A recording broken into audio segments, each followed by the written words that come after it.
I'm feeling mean, I'm feeling mean. Tonight I'm feeling mean, I'm feeling mean. Tonight I'm feeling mean. Gonna make an ugly scene. Tonight I'm feeling mean, I'm feeling mean. Tonight I'm gonna pick myself a fight. If some deserving dirtbag a black eye, and if he swings at me, then I'll bust that sucker's knee. 'Cause tonight I'm feeling mean, I'm feeling mean. I'm feeling mean, I'm feeling mean. The meanest hunk of meat that anyone's ever seen. Get out of the way of the hurricane. There's a heavy price to pay. Tonight I'm feeling mean, I'm feeling mean.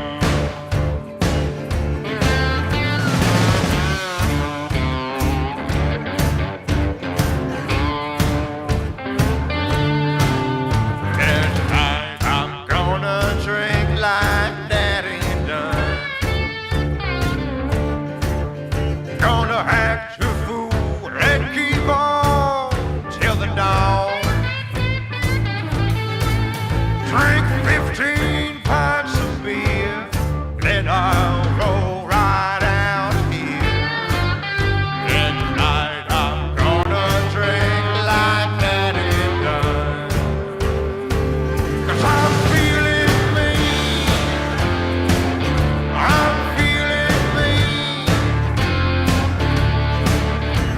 The meanest hunk of meat that anyone's ever seen. Get out of the way of the hurricane. There's a heavy price to pay. 'Cause tonight I'm feeling mean, I'm feeling mean.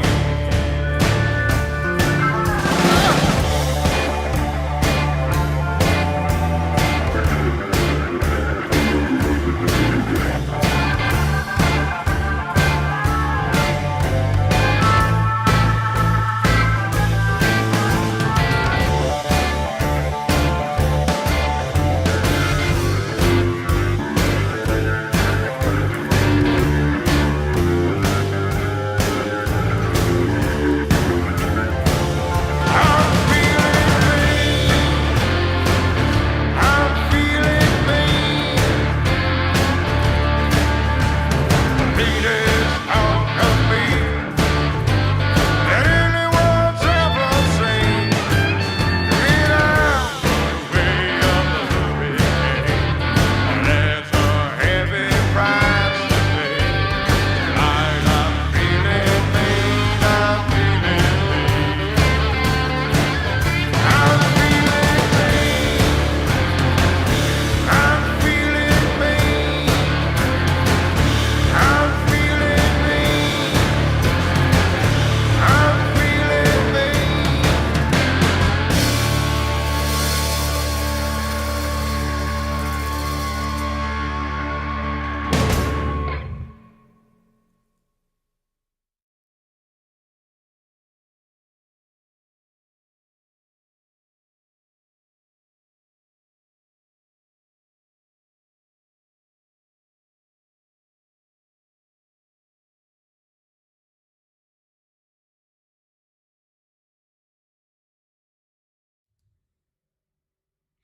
Hey everyone, how y'all doing? Welcome to SEO This Week, episode 186. Thank you all for joining me. I appreciate you. This week I have 4 stories, 2 tools, and then I just want to talk a little bit about some stuff that I kind of picked up on SEO rock stars that I think you will, well, hopefully you actually appreciate it. And that's on keyword clustering and topic clustering, and how us as an industry are kind of using those terms interchangeably. And it's, to me, it's kind of, it confuses things, right? So I want to talk about that, all this and more on episode 186 of SEO This Week. I'm presuming I have sound. Otherwise, you guys let me know that my lips were smacking and nothing was coming out. I see the meter. So right now I'm good. As long as the meter says I'm good, I'm good. With that, as always, if you want to chat, you are, regardless if you're on Facebook, Pinterest, or Periscope, or the YouTubes, go ahead and let me know. The system will pop it right into here to the chat and ask your questions as it goes. The more questions you ask, the better the show turns out to be. Just kind of how the way things are. I can only say so much. The news highlights on the for the episode are: one is long anchor text. John Mueller was asked if long anchor text would make a difference versus short anchor text. So the example I put on the website is SEO company versus SEO company for dentists, I think. Let me look it up. What did I put exactly? Yeah, SEO company as an anchor text versus what's the best answer? What the best answer to the what is SEO question? Now I could use both of those as anchor text, but the person that was asking John was one creating a better ranking opportunity versus another. So in short, can I rank higher if I use longer anchor text versus versus shorter?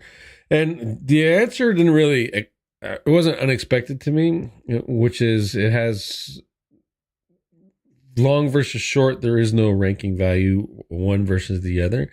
However, he did note that if the anchor text you use is longer and it creates context around what you're trying to link to, that Googlebot will be able to analyze that information and pull some context out of it. So I think that's pretty cool if you can kind of manipulate that, and if you're looking for ways to change up your anchor text, because as we all know, there is no set formula, but you want to find the exact match, the percentage that Google's looking for, and then your brands and your URLs and your partial matches and all that stuff. And you kind of just run out of ideas in your brain to switch that up. So now if you think about context, you can approach anchor text in a little bit better way to create some anchor text diversity.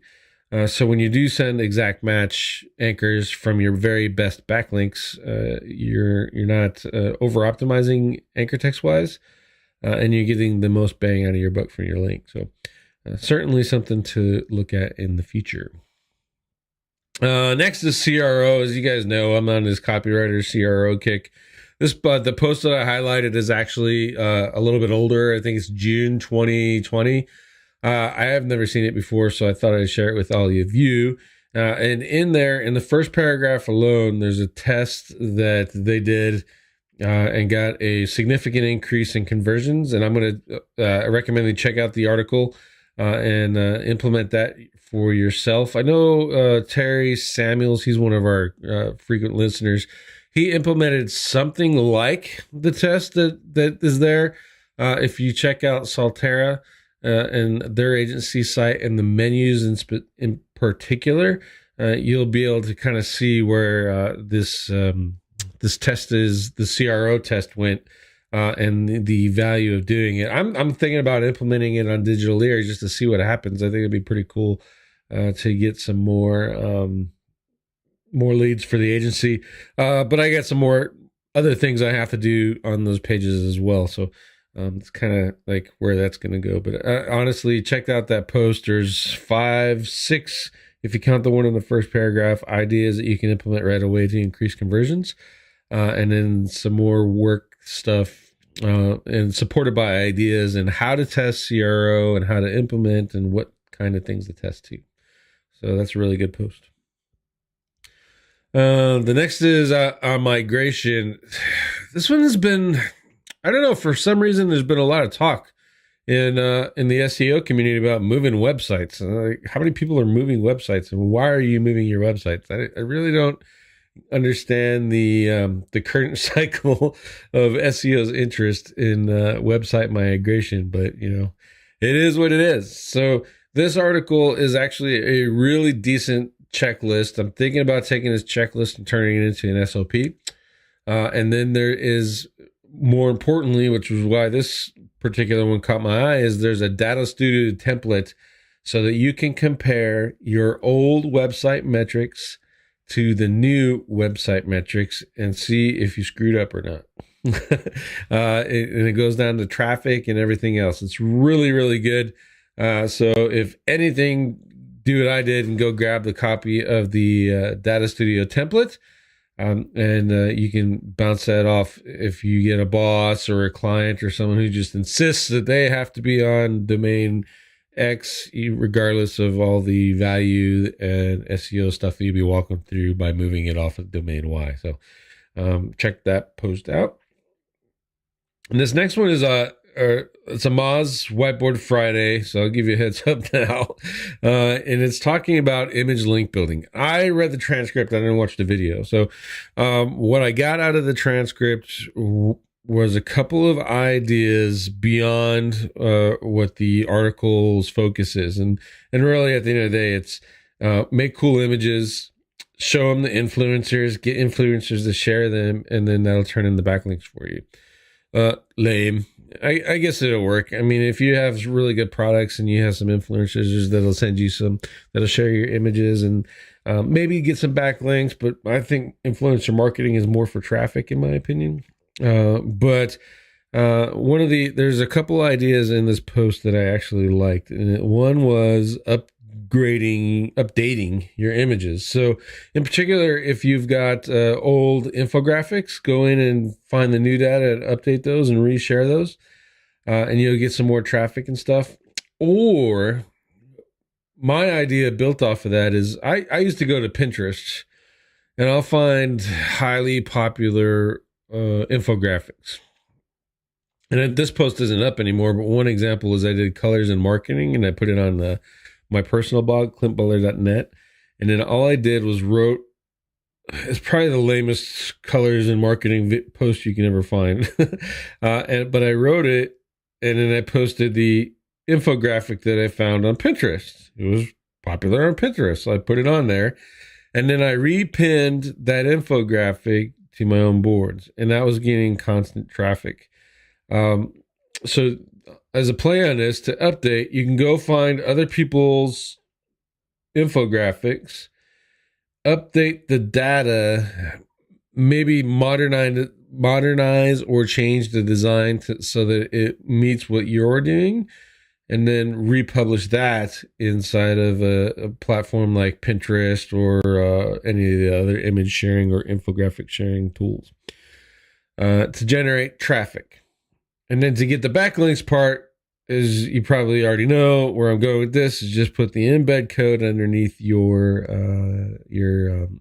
infographic. So hopefully people will copy your embed code and take your infographic. Keep in mind, not everyone does that. I can't remember the last time I took someone's infographic with the embed code when it was just a lot easier to right click, save image as, and put it up on my own thing. And I didn't have to worry about their website not serving it. But that is a method for building some backlink stuff that I think you'll appreciate. In particular, if you just want to capture some extra things, right? So, and I wanted to capture more Pinterest traffic, and it's really hard to capture Pinterest traffic unless you're doing infographics, especially for SEO type sites. Like who at Pinterest really cares about SEO stuff? They're looking at dogs and tattoos, and in my case, dogs, tattoos, horses, motorcycles, that kind of stuff. So, and then two tools. One is a tag mapper. I'm not going to get too big into this one. If you're into Google Tag Manager, you're messing around with a whole bunch of tags, or your team or the people you're working with that has a whole bunch of tags. This thing visually puts a visualization chart out, uses red, green, blue, and yellow, or red, green, and yellow, and says, hey, this one's going to rank it and this one's not, et cetera, et cetera. Pretty cool tool, especially if you're into Google Tag Manager a lot. Like if you're doing it a lot. If you're just you go in there long enough to put Schema in there every once in a blue moon, or you just installed it so that you can install Google Analytics, and you're probably not going to get a whole lot out of that tool. But otherwise, if you're using it a lot, so check that out. And this one, the Stream Back Machine, I've seen this being shared around in a couple other, in some groups and et cetera. And I don't get it. So I'm sharing it with you guys. Maybe you're all smarter than me, but what it's doing is you put in a group, a batch of URLs, and then it'll return the cache dates from Wayback Machine, the number of caches that are in there, and what else? There was one other row in that column. I think it was the date of the last cache. But other than that, that's it. That's all it does. And I'm like, so why do I need this?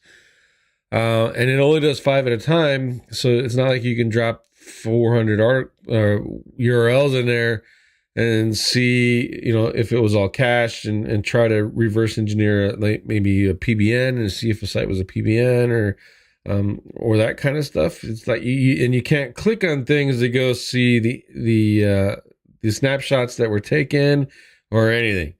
So maybe you guys are smarter than me, no doubt, and you can figure out what is the point. Like, why do I care about this particular tool?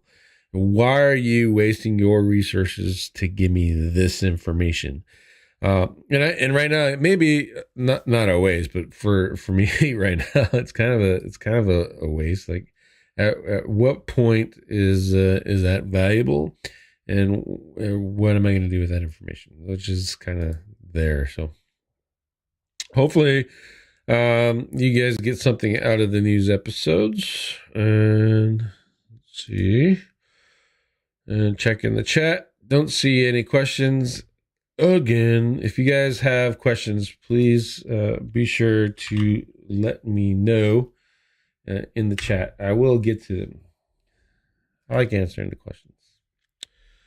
And I want to. All right, so let's make a little money. If you guys already know I'm in SIA. A lot of you have been asking about courses and Cyber Mondays and all of that stuff. Oops, clicked the wrong one. So what we did, instead of you just getting my course for X amount of dollars, which is great, I get some money. I want to save you a little bit of money and give you some extra value. So the Black Friday / Cyber Monday offer is at SEOintelligenceagency.com/join SIA. And what you get is 20 courses. So Dory had a collection, a whole bunch of courses. I had some stuff in there and a whole bunch of other people.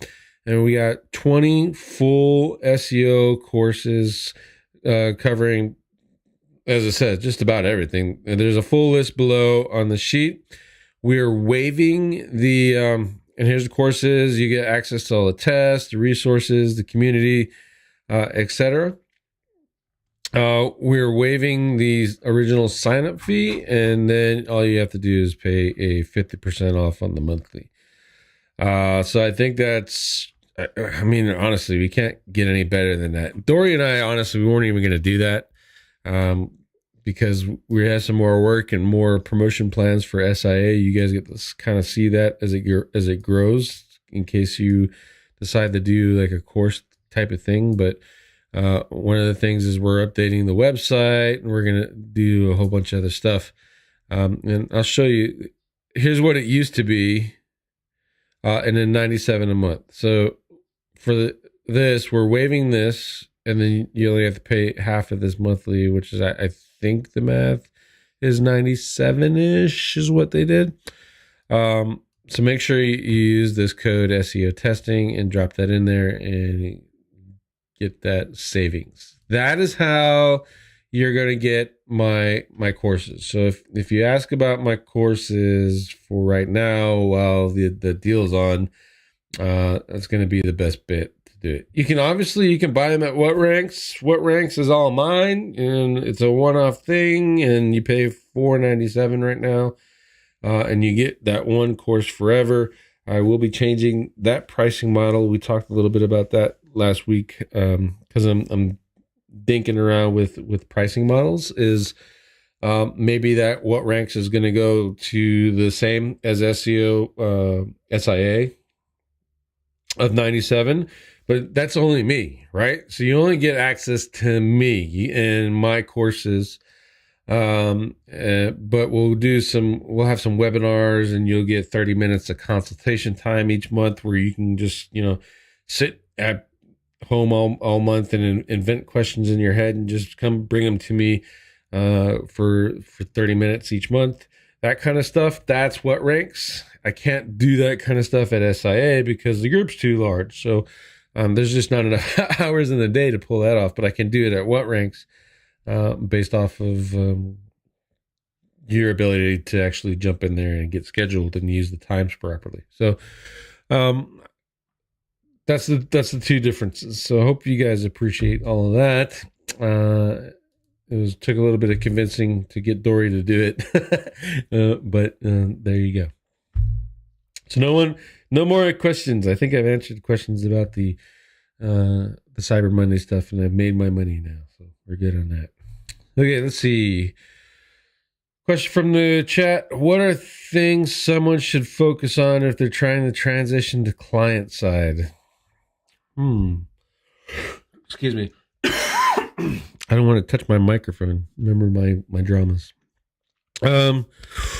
First, this is stuff that I've learned that I didn't do and I wish I did, right? So I was an affiliate, and then I went to client, and I did not have any SOPs to how to rank shit for anybody. So you need to, if you're already ranking in affiliate stuff, you're already doing affiliate stuff, you need to have your SOPs in place. And this is what you're going to do, A, B, and C. If only to have an SOP so that you could pull it out and adapt it to that particular client's need. If only. Like, not always are you going to follow an SOP. I guess some scaled companies are going to, they're going to do step 1, step 2, step 3 right off the bat for everybody, right? But at some point, you have to kind of be creative for that particular client. So, in short, have SOPs ready when you're getting ready to transition. Number 2, do not chase the bottom of the barrel and be one of those douchebags that is offering SEO for $29. That offer, by the way, all it is a site audit. You get to audit your website for $29 with gay. So you know your value. I say for local SEO, you're just ranking for City Plumber, for example, no less than $750 should be your monthly retainer. Your average monthly retainer should be roughly around $1,500 for a local client. And that's going to get you a decent return on investment of your money and time. And it's not going to, the costs roughly, depending on what you do, my SOP is $500 to $750 to actually service that client, right? So that's why I charge $1,500, $500 to $750 to do the SEO. The rest is mine. And then if the term is a little bit harder than I expect, I kind of eat that up at the short term, and then the profit becomes long term. Okay. And then 3, I have a project management system in place, because as the more clients you get, it just becomes a pain in the ass to manage that stuff. And then number 4, have reporting for your clients. Something. Gotta have something.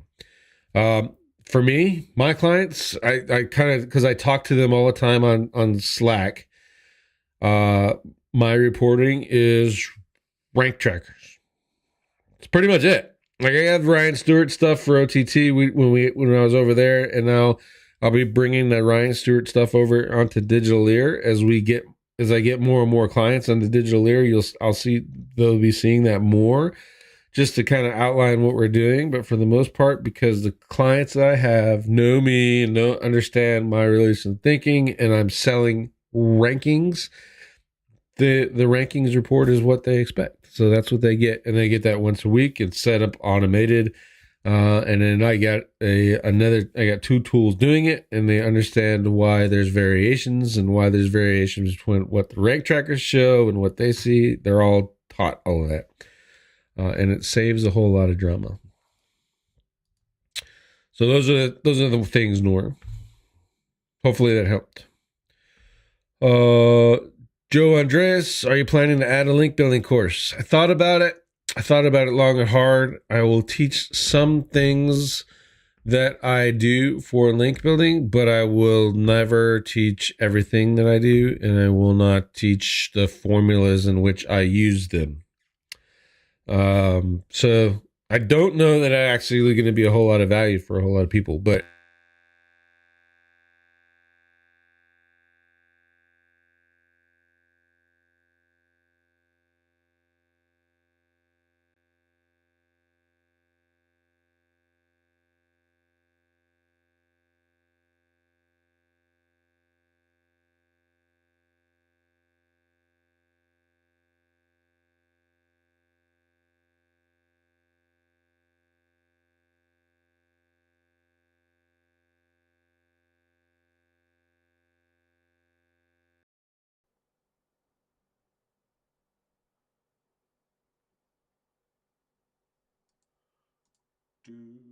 there you go. Am I back? Okay. So at the end of the day, I make more money using my linking process than I do with um,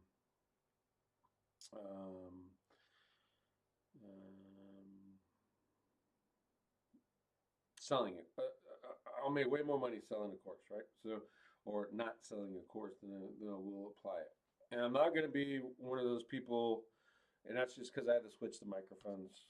Jose, it's the Yeti. I don't know what the fuck is going on. Let me switch it back. Test there. See, it goes in and goes out. If you guys have a Yeti X, and you have the same dramas, please let me know.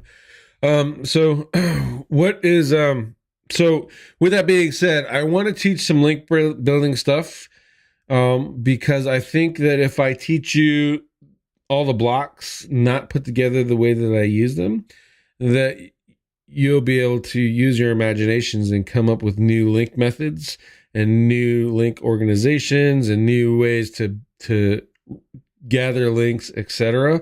That will be unique to you, and that you should be saving. Like I've always told this before, do not, if you find the magic bullet that is making you dope ass money, don't sell it on a course to be a greedy ass and ruin it. And if you want an example of that, and Holly Starks is not a greedy ass, maybe she is, I don't know, but the exploits thing, there's a whole bunch of people that were leveraging that. And there are ranking methods that you can do with the exploit stuff that still works. Holly Starks wanted to turn that into a short-term thing. So here's my short-term course that I make some short-term money on. And what happened, Ahrefs, the primary target for Harley Starks' course, for example, fixed their algorithm so that no longer worked. So what everyone was using it for was boosting DR, right? DR and UR. And that's what she sold it for. She got the short-term money. She outed the method, and then Ahrefs like, well, I'll show you, and changed it.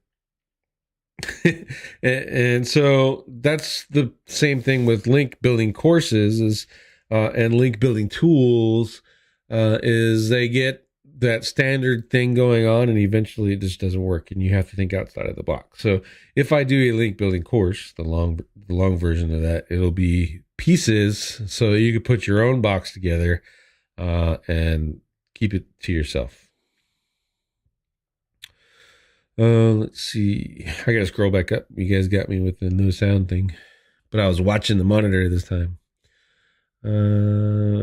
Jeremy, when using Surfer SEO and trying to get all the words in, such as basket, order, stock, etc., like used an e-commerce site, but my site is not an e-commerce site, and I want to get them on.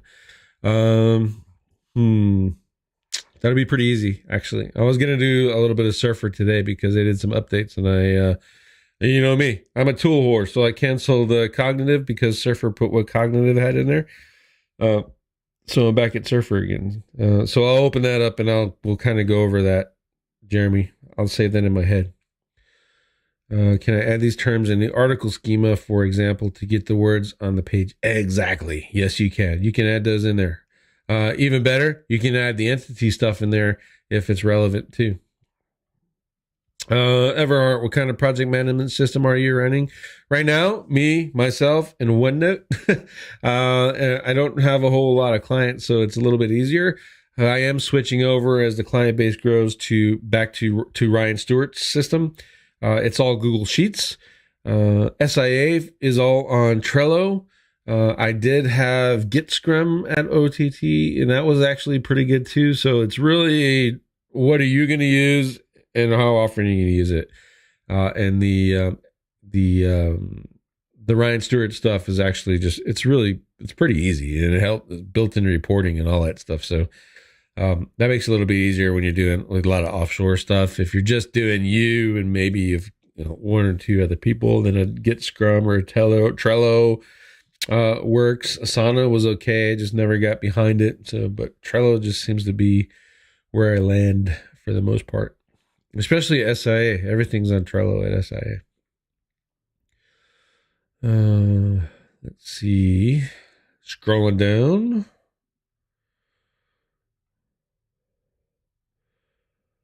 Leon, that's why my mouth stays shut. What's up, Clint? Yep. Yeah.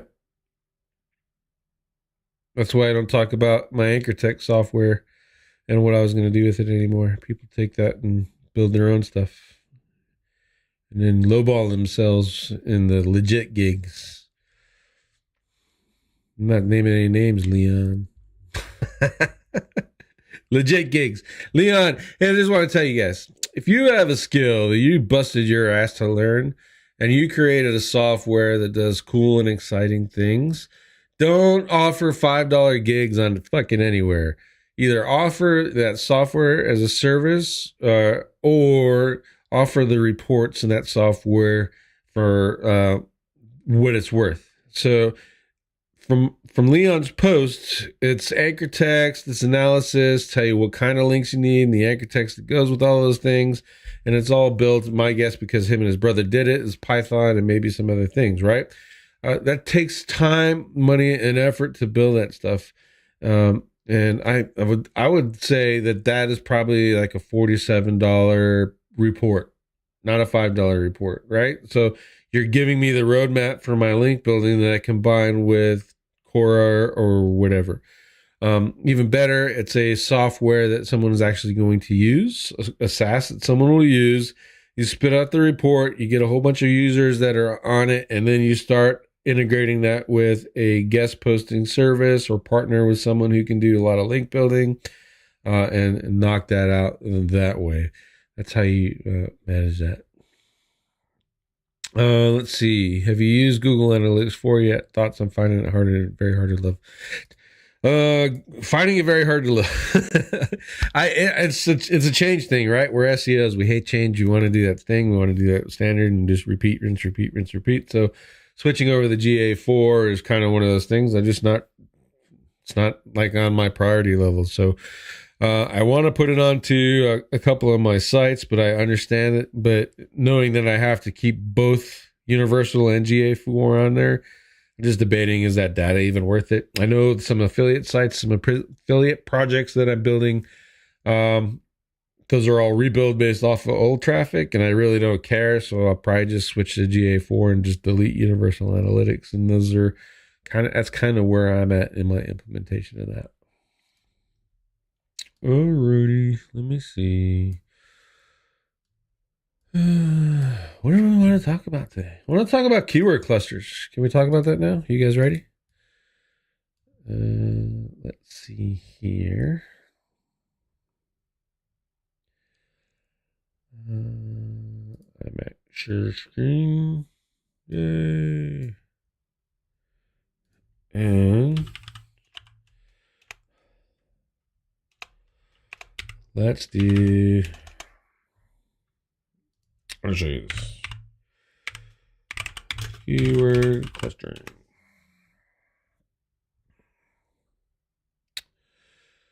Who cares? Keyword topic clustering. Here you go. That's kind of what I show off.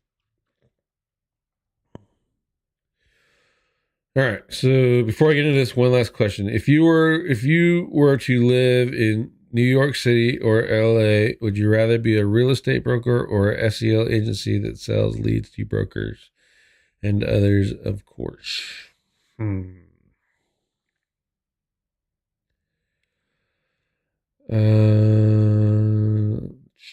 That's a good question.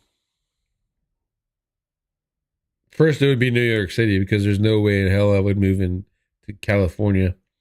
My mother-in-law, the Wicked Witch of California, is there, so that'll never happen.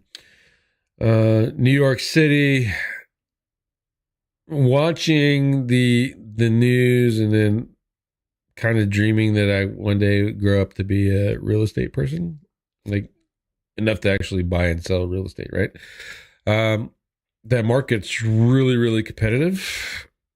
I think it would probably be easier moving there and being an agency and selling leads than it would getting into that competitively against the people that are already there. So I would, if my goal was to make the most money, I'd start off with the lead gen stuff. I'd get a whole bunch of agents, then get them together, get them hooked on my leads, get my brokerage license, start my own real estate broker agency. All those people that I was selling leads to, bring them into my under my fold, under my brokerage, and then use those leads to keep them busy and in the money. And if they're in the money, then I'm in the money. It's kind of how that all plays out in my head. So that's kind of how I'd handle that one.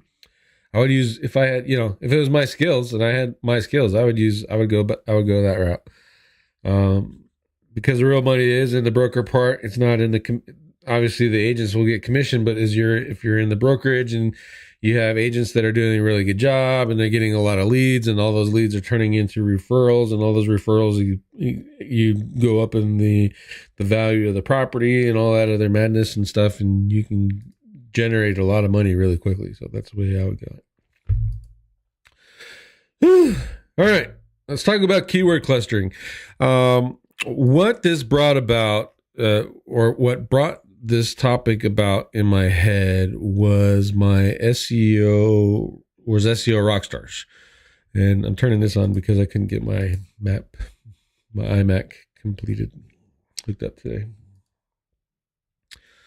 And basically what I noticed is there's two speakers talking about keyword clustering. And then there was one speaker talking about topic clustering. Well, that's what they were saying, but the two speakers that were talking about keyword clustering always or kept saying topic, and they were using topic and keyword together interchangeably, and that's not entirely true. As a matter of fact, it's not true in any way. And I'm going to show you the copy of my presentation. And let me move this off before that opens so you don't see all my crap. Hold on. Waiting for you. I'm waiting. I'm going to show you a copy of my presentation and kind of the differences and how that, how that really actually matters. And so,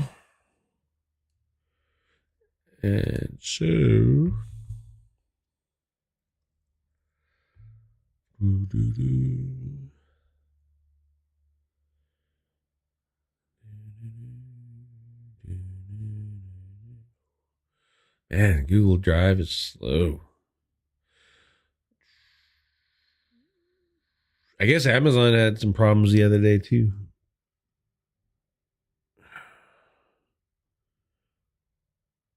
Boom.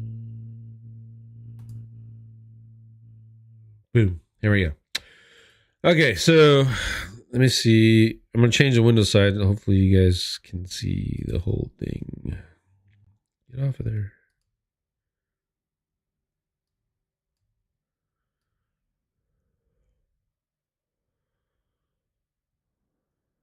There he goes. I forced it to resize. Okay. So everyone is talking about topic clustering, right? And it's either, and I think we've done this, 2 shows ago? It was topic cluster versus content cluster. And at the end of the day, what you're looking at is pretty much something like this. And this is not it, but this visual representation is kind of it. So you have your website, and then you have all these topics, things your website is covering inside of your on your pages. Okay. And then if you break it down and do some analysis, you can actually see your website, where your website is lacking. And there's a post on InLinks if you want to see these images better and kind of where he is going with it. So that is that is one version of a topic cluster. The word keyword cluster is another thing. So you get Google photography, like good photography drones, best photography drones, and in Google's mind, these brand names are part of that keyword cluster. So if you search for best drones for photography, it's a keyword right here. These are the variations of it. So and Google is seeing these as a variation. So you got to be aware of that a little bit when you're doing a keyword cluster. Now, when you're looking at topic clusters, that's where you get into entities. Entities are topics. Topics are entities. Okay, so keep that associated. And your keyword, best drones, contains an entity, but it is not the entity. The entities are drone, camera, photography, DJI, GPS, Mavic. Those are all persons, place, things, and events, right? Those are all entities. And this is the difference. And I think this is why people are not getting the benefit out of tools like this one. And I'll log in, and we're going to see that it's probably my internet that's really slow. Let me quit a couple things.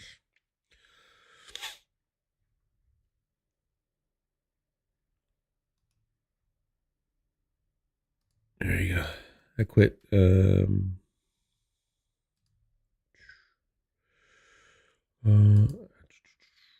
I ran. This one's just for fun. Let's see what happens. Okay, so when you go into here, you get this list of all, right? And now what they've done is they've actually turned on this option to see the NLP. SEO services is an entity inside of the NLP API. It's a thing. It's a SEO strategy is a thing. The search results are a thing. A business is a thing. The team is a thing. So these are all entities. They are all topics. Versus where you go over here, you have a lot of keyword stuff, right? Search engine optimization, because my keyword here is search SEO company. So there's SEO company, search engine optimization, search engines, organic search. Organic search could be an entity, but really it's search. So that it's not associated with an entity in the NLP API, that kind of stuff, right? And that is why Cognitive, when I was doing my content editing video, beat out Surfer, because Cognitive kind of sort of separated that stuff out better. And now Surfer's doing it, and so I'm going back. So when you're looking at keyword clusters now, Surfer's got a cool tool, and I ran this one earlier. And here's the keyword clusters for this particular term. And they broke it out really, really good. So there's 13 keywords in this one. So the primary keyword, how to draw, and then my keyword cluster, or these are the other keywords in my content that I would use from my keyword cluster to optimize that particular page. So my main focus is how to draw, but I want to put how to do drawings, drawing tutorials, drawing pad, art, how to draw, these kind of graphic drawing, etc. inside of my content to rank for multiple terms and to become more relevant for this one term using keyword clustering. Okay? Y'all with me so far? Hopefully I haven't lost anybody. Now, let's say I want to do content. Next thing I would do is put that in the content editor. And I didn't do one actually I did like ages ago. When I get to the content editor, and this is the old UI, at least it was last time I signed in. Yeah, I haven't updated this one. You'll see my topics, video editor, video editing app. Its editor is my keyword. Editing app is a related entity that I need. Cloud storage, social media, features, music, etc., etc. All of these are topics that I need to go in there. If you want to talk and use old terminology, you have your keyword, which was what we saw in a keyword planner. And then you have your LSI, which is, the list of all the words that you could possibly use in a piece of content. And these are the most ones put together. And then you have super LSI, the ones that are way more relevant than everything else. And that the Google NLP API is saying you need to have in your stuff. All right. So that's why people weren't getting the most out of Surfer, whereas we were able to get it out of Cognitive, is because Surfer was mixing all this stuff in and there was no clear indication of what was going on. The one thing that Cognitive did have over Surfer is, if I use this term, it highlighted all of those. And then I can go in and go, all right, this paragraph there's one. Let's see if I can get some more to trigger. So there's one, and I want to make sure each paragraph has something highlighted into it. And Cognitive made that process a whole lot better. Here we go. Highlight all. They added it. All right. So what you do now is you go through and you did all your keyword stuff, and you don't want to make it too obnoxious, etc. Right? And you want to go to NLP, and you got everything highlighted. And I wonder if I can do that. Let me turn this off, and then go to NLP, hit highlight all. I think it's going to get all of them.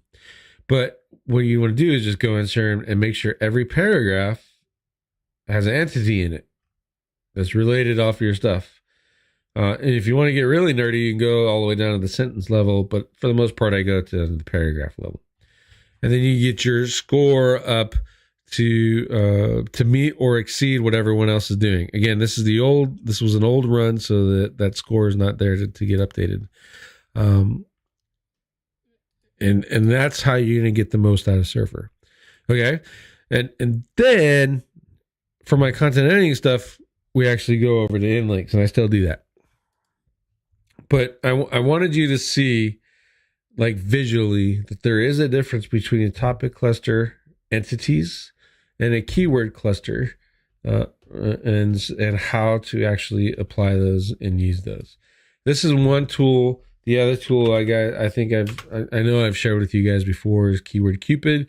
Keyword Cupid is it's probably way far ahead of Surfer right now. Where the heck? Hold on. I hate when they hide logins on the homepage. And here's another one. I think we did this one for the Hirsch and Lion site. And it says no active subscription, but I have a free one. So what you do is with this one is essentially you go into Ahrefs or your favorite keyword tool, and then you can create a whole list, not even worrying about order and all that other stuff. And then you come drop it in here, and this puts it into the keyword clusters. So personal injury lawyers, Phoenix, there's 25 clusters underneath it. So you go in here, and these are all the words. So 25 keywords from your list are related to personal injury lawyers. So now my personal injury lawyers cluster has all these different variations in it. Obviously, there's probably no way I'm going to get a piece of content with all 25 variations in there. So that's where our schema that we've talked about comes into, etc. And there's left errors. Hey, you refresh me. All right. So you have that. Okay. And when he showed me this and I first started this off is instantly silos. So I have, let's say, a personal injury lawyers, and I'm going to, in this case, this is kind of a bad example because I can't turn these into silos. I mean, look how direct it is. I'll have keyword cannibalization out the ass. But in this case, I would put all this stuff in schema and maybe drop some variations on there. But you have injury lawyers in Phoenix. Injury lawyer could actually be a whole nother page. There's probably not, as a matter of fact, there's no search volume. So I would probably leave that out, but I would put that in the schema, and I'm scrolling so you guys can actually read this, and it takes forever. Etc. Personal injury lawyers, personal injury lawyers. See, there's all those variations and stuff. So it says there's 25, but if you peel that apart, maybe there's a little bit less, but that's really what you want to put in that one piece of content in your schema. And you can do the same thing with weak themes and like law firms in Phoenix. There's my two variations in there. Okay, I can put those in there. Phoenix lawyer. This would probably actually be best for the homepage. Well, I'm going to optimize for the Hirsch and Lion homepage. Accident attorneys in Phoenix. Here's the variations that you want to drop in there. So this is, in my opinion, Surfer is nowhere near where keyword Cupid is, the left Harris is, but it's actually pretty good. I wish that I could actually use these two together and get a better download out of Surfer from this, so that I could take that download and put it into keyword Cupid and get a mind map from keyword Cupid. And let me go back.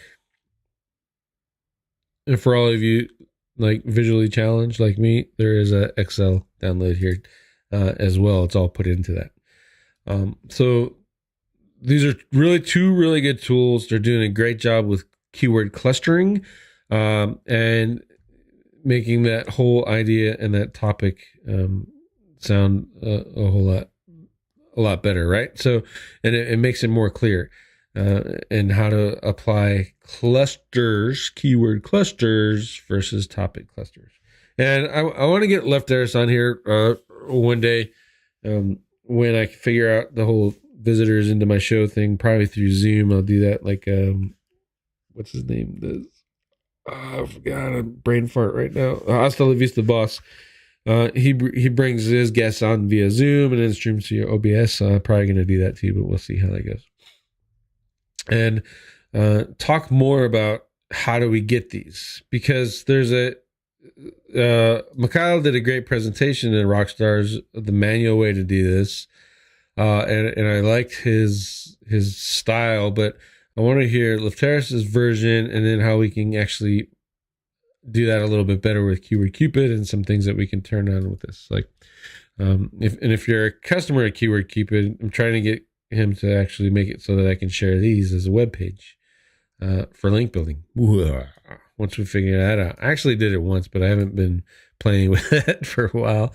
But it's going to be really, really cool, and I think there's a whole lot of value in these two tools and putting them together and turning it into something awesome for our SEO output.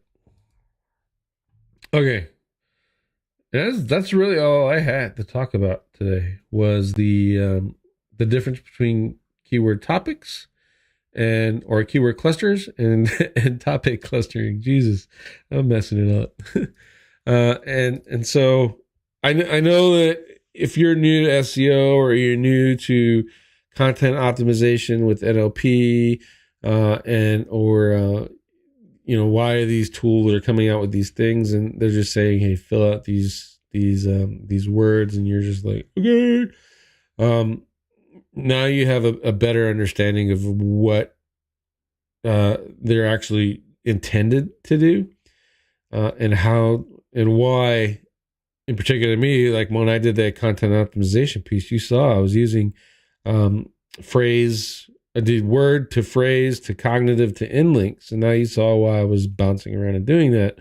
And Surfer's gotten a little bit closer, so that I can do phrase to Surfer to in links and save myself an extra step, right? And make sure that I'm optimized not only for my keyword, but I'm optimized leveraging those topics. And knowing that difference, Mikhail's here, hopefully I'm saying his name right. Knowing that difference is probably how you're going to get the most value out of this tool. All right. And if you don't know that difference and you just kind of blindly following along with the numbers and not really paying attention to anybody, you're not going to get the value that you should. Hold on.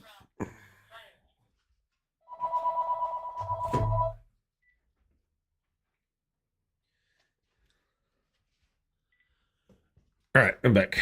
So knowing the difference between cluster and topic, now you can get actually a way more benefit out of these two tools and use them even more. And like I said, Mikhail's here now. I think that the update to the editor and the release of the content planner was right on. And is, I've actually upgraded. So I was on a cheapo plan. You guys remember, then I stopped using it, went over the cognitive, and now I'm back. And I upgraded to use this even more. So that'd be really good. You guys should check it out if you're not there. If you do want to check it out because you're not there, or you want some reports or something like that, hit me up. Let me know, and I'll run one of my things for you, or we'll do a call together and record it. Just walking through and how to pull the most out of that. Okay. Questions, more questions. Vinay, hypothetically speaking, topic clusters would be great for tier 1 PBNs, right? No.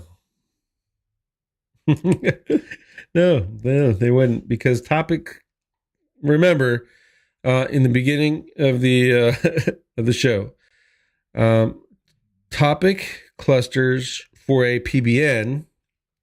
Actually, let me do this. I'm going to show this again. In your application, PBN site, and then these are all of the topics that site is about.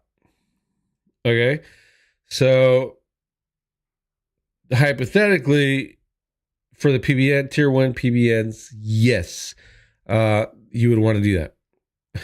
And I'll retract my previous no. Is yes, you want a PBN that is topically relevant inside of it, because if you're following my model or Jerry West's model of building PBNs, you don't build them just for backlinks. You build them to make money. So you're going to follow this on everything. So you have this topic cluster. These are all the topics my website is about. Inside of that topic, you have this other line, and I'm just going to use this visualization. It's not even accurate. You have this other line that is keywords. These are the keywords. So let's say pay-per-click, and the keywords would be pay-per-click management, PPC management, and a bunch of other variations, and that creates my keyword cluster. Now I got to write my content. So I write my content and I actually use all my H1s and all that stuff. And now I have my content outline. And so what I need to do is find the LSI, all those long tail terms that are used like on all the pages, right? These are all the expected words, and you know what they are. It's like in and that, all that, blah blah blah blah, right? A whole bunch of them, and you can get them from like Text Mechanic or Website Auditor or whatever. So I built that, and I built my page, and now I want to go into my topics. So, and you notice the topics is even narrowed down, and even in the Surfer example I showed you, I had what was it, 100? We'll just say it was 100 words in the all section and maybe 15, right? So it's kind of the same right here. And I want to get my super LSI. I want to put them in there and narrow that down. And finally, focus on maybe my keyword density for my primary keyword to make sure that I'm right, and then get into backlinking. And the way this process works for me is my topic clusters supporting my keyword clusters, supporting my LSI, supported by my my topic clustering, supported by my minimal amount of backlinks. So if I'm going into a market, I need way less backlinks than most people will because of this. All right, and that's kind of just how that worked out. Let's see. Next question. You talked about Mikhail's presentation. How to do it manually? Maybe share that something without giving away with everything. Honestly, hell, I can share it right now, and we'll use his new tool to do it. Actually, you know what? We can use his new tool, or we can use Keyword Cupid. I'll be fair. I'll be a fair pimper of both tools. Oh, where the hell's your login button? Should be here. Log in. Now I gotta use this. Boom. There we go. Boom. All right. So manual way. We go to. I'll use this one. We go to SE Cockpit. SE Cockpit. There you go. Whatever your keyword tool is for the day. There's another one that I like. I might be dumping for SE Cockpit for, and it's Keyword Bull. We'll log in. And I don't even think I have any in here. So let's go. We're going to do a new search. We'll use this one just because we already have it up.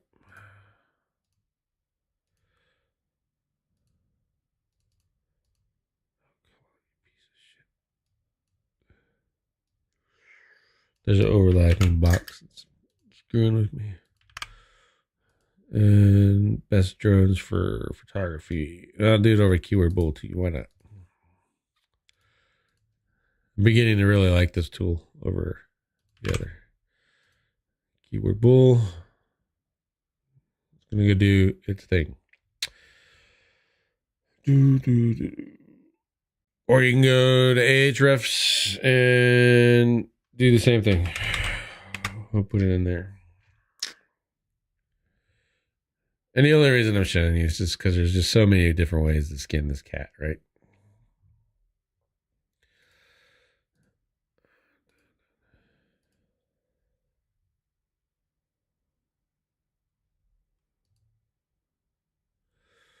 Keyword Explorer. Actually, I'm gonna do. Yeah, I think I have to do Keyword Explorer. Search.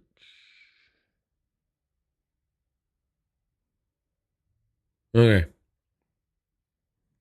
This one's actually pretty easy. Manually, what we do is come over here. get this list, and we go drones for photography. And then we find other keywords that use drones for photography. Drones for photography 2017, drones for photography with long range, drones for photography reviews. That's really nasty keyword, etc. And we put them all together. We put them all together in columns like this. Okay. And you do that typically on a spreadsheet thing. So it came out looking something like this, and use your imagination, some visualizations here. Right. So, and I'm going to short this by niche. So drones for photography, drone for photography, drone for photography and video. And then my other cluster would be cheap drone, or cheap drone for photography can actually go. Drone for real estate would be in there. That's another cluster. Drone for real estate photography is another cluster. Real estate videos, another cluster. Real estate photography 2019. That's another cluster. So you're doing all this essentially by sorting how this tool did it. And I'm going to download this one.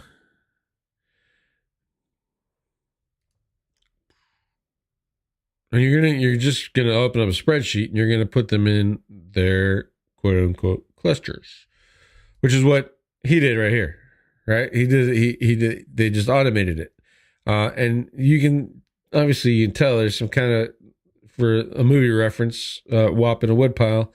There's some stuff in here that you might not necessarily want to use, just because it's a little honky, or wonky, as it were.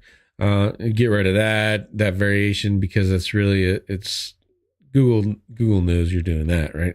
So you want to get rid of that one, and maybe a couple other ones in here. And that's the downside of automation, is because you got to filter it. So I went in here, put this in video editor app. The software ran, I want to say 10, 15 minutes before I just got tired and left and went and did other things, and then came back, and then my list was there.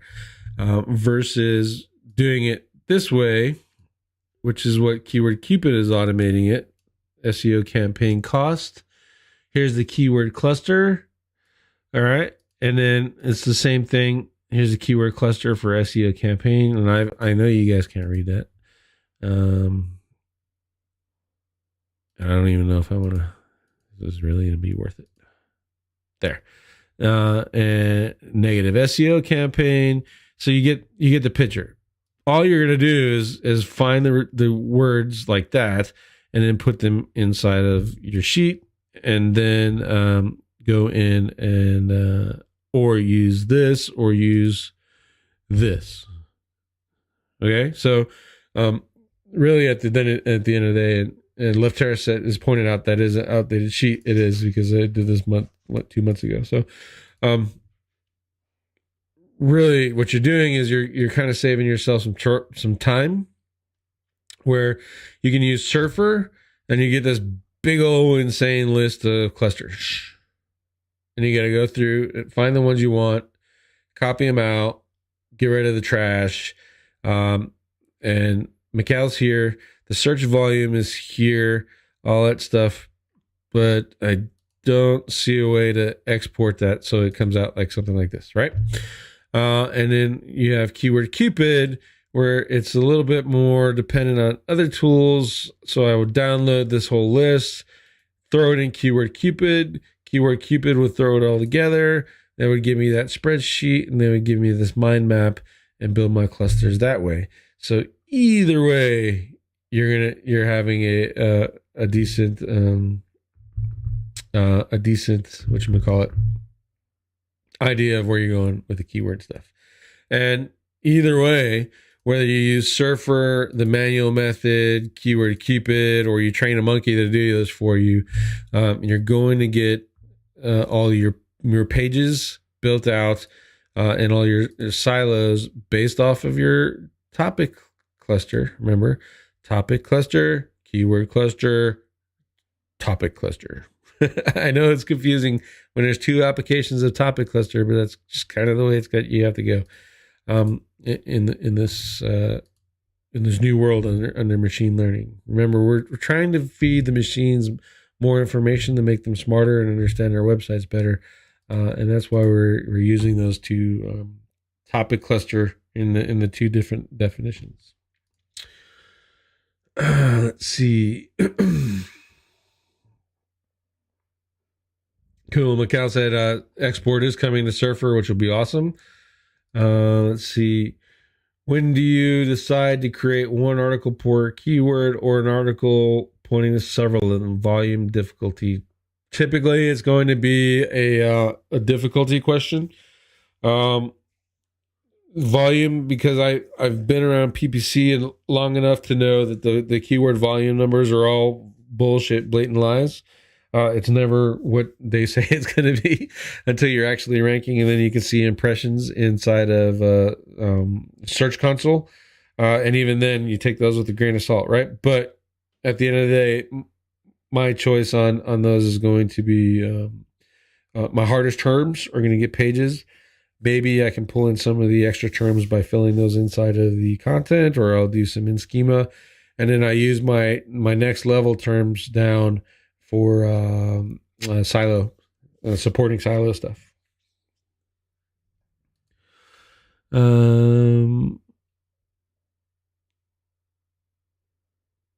Macau said, working on difficulty. We'll be there sooner or later. And that's be good. The difficulty stuff, it's a tough nut to crack. Like, difficulty for who? You saw inside of SEO Cockpit. Actually, you didn't see. Let me show you. Inside of SEO Cockpit, there's this difficulty score right here. And then there's another one right there, based off of metrics. But like, I know that I could probably beat with this site. I know that I could probably beat Expert Photography, probably beat the drone site, and maybe beat out DJI. Maybe. But for most people, they would look at this and go, New York Times, Tech Radar, PC Magazine, screw that, I'm not even trying.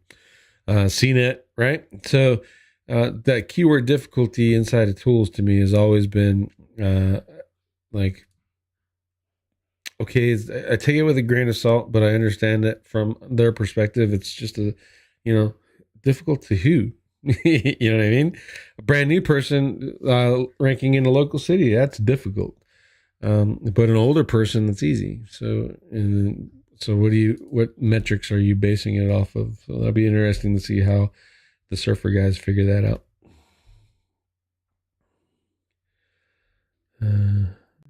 Let's see. I'd rather say difficulty for who is a great add-on. That's a good upsell. General difficulty in my tool, and then offer an add-on for newbies, intermediate, and advanced with differing pay scales, so you can pick out better keywords. That'd be awesome. Oh, I wanted to show you keyword bullet too. This is one other one. I found this one. This one's cool. So if I'm building that, let's go best drone for photography. So select best drone for photography, best drones for photography, best drones for photographers. I'm going to throw that into that one.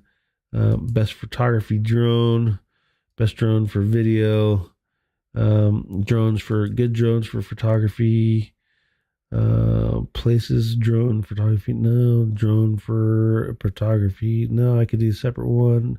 Best drone for video and photography. And then I just click move, and there's my topic cluster right there. My key, Jesus, see, I'm still doing it. Christ. There's my keyword cluster. And to get the topic clusters, I'd run all those keywords through a tool like TextRaiser, Corelight, or whatever, and build my topic cluster and create a piece of content, write it in Word, then come over here, throw that into Surfer, get my scores, make me feel better because I can optimize everyone else on the planet, blah, blah, blah. Then go to InLinks, double check the work and make sure that I've actually addressed the topic the topic that I was going after, and then put it up. And that shit works, man. Like gangbusters. Here's a keyword, and this page I haven't even optimized yet.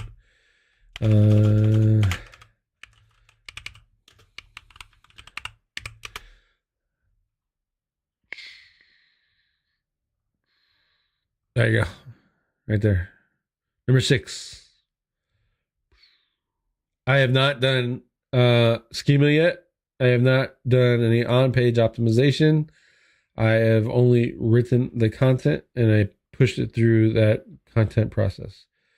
Word, write it out. Phrase, fill it up. Surfer or cognitive, optimize it a little bit better, and then take it to end links and polish it off for good. And that's where it got me. Right there. Number 6 says keyword analysis services. I think the last time I checked, let me see if my rank tracker still, I'll open it up.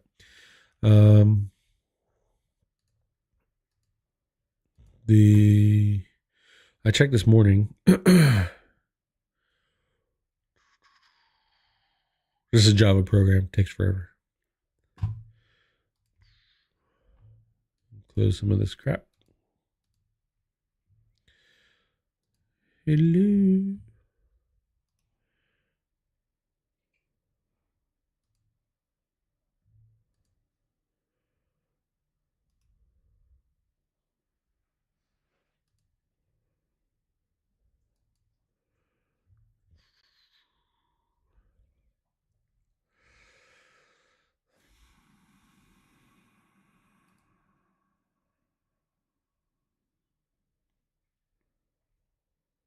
It's coming. I promise you.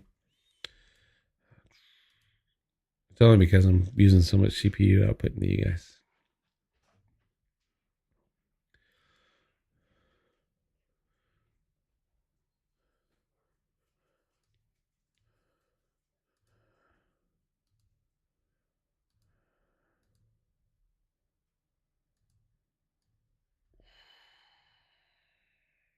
Boom. So all of that right there is with on page and schema. And then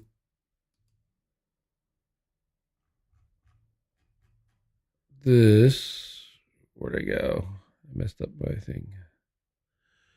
Keyword analysis service. There you go. 6. Keyword analysis service is 6. Let me do this. Keyword research is 14. Keyword research service 13. Keyword analysis, the broad term 31. And I was ranking in here at one point and it fell out. Let's see if I can see it. No, it's not there. For keyword research. So, and that's just with the on-page content optimization following the keyword cluster and topic cluster models when writing that stuff out. Okay.